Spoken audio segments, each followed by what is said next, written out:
Hi, good morning, happy Wednesday. It's Joseph. I am here for my weekly Wednesday video challenge, as I promised you I would be. And for the month of January, I am reading to you from the unpublished, soon to be published book, Rest, The Art of Doing Less. And this chapter is called The Thick of Things. And it begins with a quote that says, "Sometimes doing nothing makes way for everything." And that is by Hiral, Hiral, and her last name is Nagda, Nagda. Sometimes doing nothing makes way for everything. In the thick of things, it can feel unnatural to step away. I overheard this phrase recently, and it spoke to me. There have been so many times when I've been in the thick of it, not knowing what to do, and stepping away was the only thing I could do. Quick story.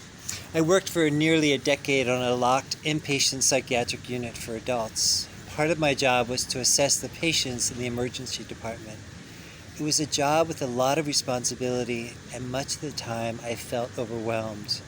Often, when I didn't know what to do, I was battling with insurance companies on the phone. The patient wouldn't or couldn't sign for voluntary admission to the hospital.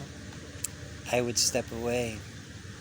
I would leave the department and go to the hospital cafeteria for coffee.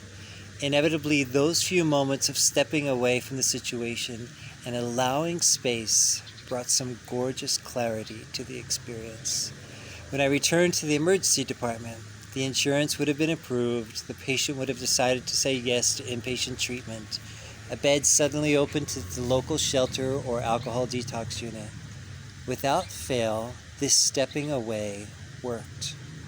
Before I began to pay attention to the process and trust it, part of me wanted to stay in the thick of it, battle harder, beg for an open bed in the city, make one more phone call to the attending psychiatrist, and plead the patient's case.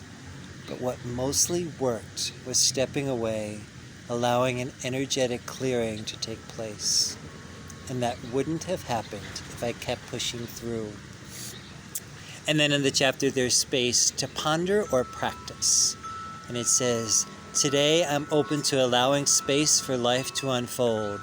I'm willing to step away from blank," and that's where you get to write in, "and let the miracles show up as they wish." So that's what I have for you today. Chapter In the Thick of Things, and I am interested to hear what you are writing, what you are creating. You can always find me at josephbennett.org. I would love to hear what you're creating, or you can tag me on any of the social media platforms. Thank you so much for listening. I will see you next Wednesday, and until then, please remember that you are allowed to rest.